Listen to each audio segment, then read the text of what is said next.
Africa. Well, this is a quick update. I'm still shaking and hanging my clothes. I have to get a rag and wipe off all the bottoms, clean off all the bottoms of my shoes that I wore because I've been killing so many roaches. And plus, spraying all of that poison. So at any rate, I had one bag of shoes done. So I took them in. Then I went there to get my laundry bag. So she's up. So I walk in there. She's doing some inner work, watching a video. And I walk in there. All I hear is the spirit of inner acceptance. So I guess she's working on how to accept these motherfucking roaches, is all I can say. Because, she haven't offered to help me. I'm out here, it's in the morning, but it's already 80-something degrees. It's an overcast, but the sun is still hot, as y'all can see from my color change. She hadn't even offered to help me. So I just asked the house guy, Kwaku, will he at least unzip and clean out my luggages for me? He's been kind of walking around, so he doesn't want to because he said he's not feeling well today. So that's fine. I'll do it. Because, I do what I got to do anyway. But, yeah, how to accept the spirit of acceptance. That's what the lady was saying.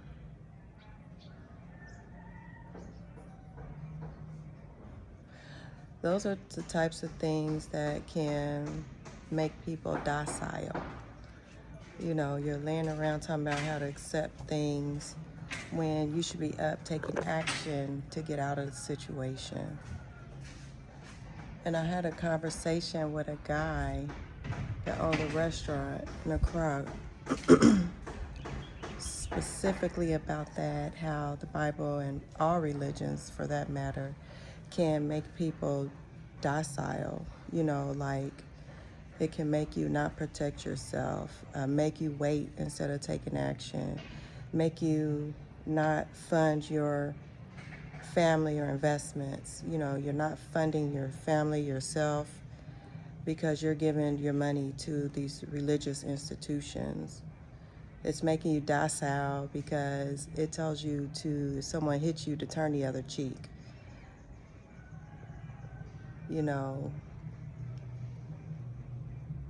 It's making you sit around and wait because you're sitting around waiting for these sky daddies to come back when there's really no such thing. And the source is already in all of us, which empowers us to take action, and it guides us from the inside. You don't need any interpreter, any interceptor. All you need is to build up the communication level with the source. And so what these institutions have done, these religious institutions have done, is they have intercepted our energy and our communication from the source.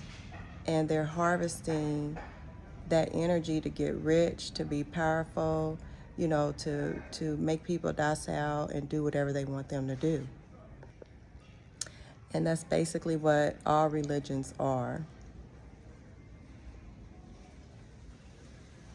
So you sit around, you give your money away, you let people mistreat you, and you communicate with these false entities or these interceptors instead of communicating directly with the source, instead of taking action and investing within your family and yourself. And I've done the same thing. So I'm not the calling the kettle black. I've lived most of my life that I've lived already, giving away my energy to these false entities, even to men, from a woman's point of view, because we are all human beings made by the source. Everything that has life actually is made by the source, so we all can stand and communicate with the source directly. And I was telling the guy at the restaurant, the first oppression was the oppression of the woman. And when I was at the slave castle, I had asked, I was like, where's all the history before the 12th century? Like, our history didn't start with slavery, like, where's all the history? And I realized that the British or the Dutch or the Portuguese or whomever, they burnt down a lot of the books in the libraries. There are records of that. And so the guy from the restaurant, he told me, he said, well, it was an oral history. And I said, well, if it was an oral history, that history should still be getting passed down, for today. And he said, it's hidden.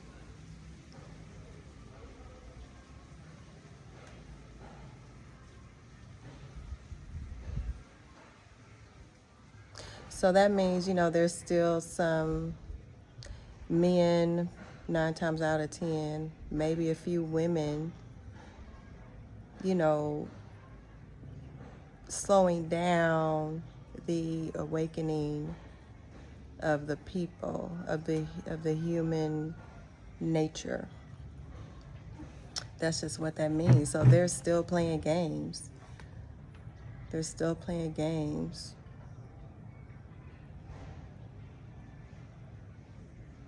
Because I research it and I try to find out, as much as I can. And there's really nothing. You can't even really trust what is carved in the walls in Egypt because, like Dr. Browder told us, when the Muslims came or when the British came or whomever, I can't remember exactly, they manipulated and they carved a lot of their own stuff in there, so that isn't even 100% trustworthy information. But what I do know is 100% trustworthy information is if you step back from the propaganda, quit listening to secular music all the time, quit watching television all the time, only do that basically just to inform yourself a little bit and really open your mind up to the source and start communicating within yourself, you will be directed. You will gain power, and not a power to oppress, but a power to decide whether this earth is going to be your heaven or hell, a power to protect you wherever you go, a power that teaches you, a power that leads you, a power that brings what you need to you. And that's what forgetting about all of these religions does. I mean, it's good to get information from people like me or even gurus like Saguru or what's his name, Deepak. It's good to get information from other people, but what you need to understand is all that information, you need to go within and see which parts at that particular moment are for you. And you need to keep that on your mind. And then as you go about your day and you ask the source for the lessons, then you need to go about your day when you're interacting with other human beings in nature and listen to what the source is telling you that information means for you. You don't need to give your money away to do that, you know, not even to poor people here, because they can do the same thing, you know, like, and I just really, at this point, I really don't believe they're poor. They're not. They want to live a Western lifestyle. Does that make you poor? If you're African wanting to live a Western lifestyle, I guess it does make you poor, because even Americans want to live the American lifestyle or poor pretty much, because we live off credit pretty much. So uh, it's just a whole navigation thing. I'm still navigating it myself. I'm still learning every day, and I've learned in past lifetimes or concurrent lifetimes. I don't know what they are yet, but you know, I've learned. I had an old friend come to me this morning, Jim. He died in a car accident, and he had only said one word to me the night he died. I was in Indianapolis. It was one word, and then I hadn't really seen him. So sometimes, like, when I don't communicate with people in my dreams that have passed, I wonder kind of, where are they?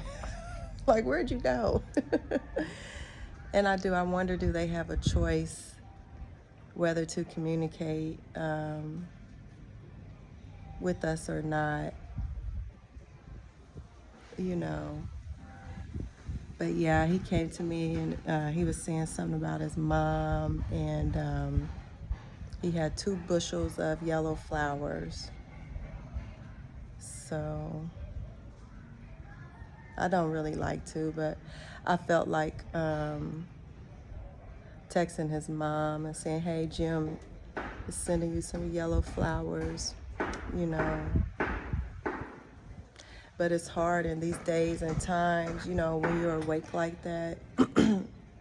It takes a strength to communicate that to other people and let them know, because everybody is so caught up in these religions and these science backed things, theories, these science religions. And I've really been practicing, and plus I still don't know exactly you know, what the symbols and everything really means. And people have so many different opinions when you research it. Like, what does the color yellow mean? What does the color white mean? I have figured out, though, fire, because through the years, I mean, like through the years, like the last 25, 30 years, through the years when I've dreamed of fire, people getting burnt up or fire around people. At first I was thinking, oh, their house is going to burn down, or something's going to catch on fire with them, and it's not. And so through the years, what I've ascertained is that fire means they're going to go through some type of change, like a major mindset change, life change, like an inner change, you know. They're going to go through some type of major change.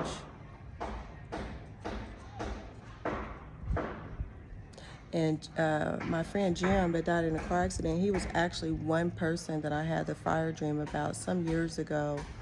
And the reason why I know this is because after I had that dream, he had like stopped getting high and stuff. He was like, I'm done getting high.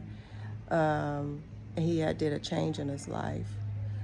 My Uncle Albert, I had a dream about fire with him. He was standing in front of our family house, my grandmother's house, and he was dreaming. I mean, the house was on fire, and not long after that, that's when he was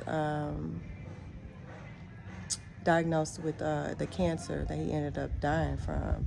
But it was a while, you know. He had been diagnosed with it. There's been a couple other fire dreams. I don't write them all down like I maybe should, because I dream almost every single time I go to sleep.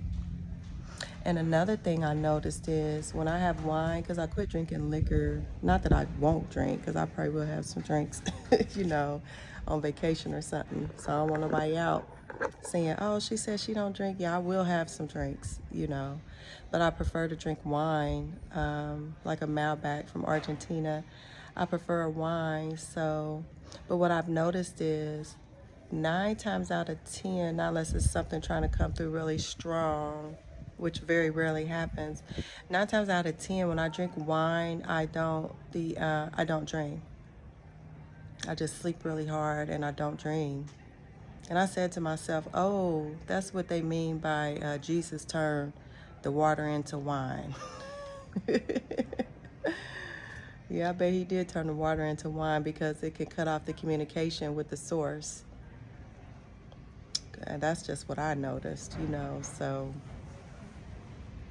I'm starting to believe Bro Sanchez about the Bible is really like some sort of manifest or SOP for whatever entity, has passed down these secrets they got through generations, through their family, and came out with these religions. So anyway, I'm hot. I was just taking a break from shaking and hanging. It's hot. I really want to walk and go get me some coffee. It's a little walk, but I need the exercise. And it's enjoyable. It's not too far. I think it might be about 2 miles there or something. It's only like a 20-minute walk there and back, maybe 4 miles. It's not bad. I need to get back walking after COVID anyway, because I haven't been working out like I was before. So I guess I'll walk and go get me some coffee, some fruit juice.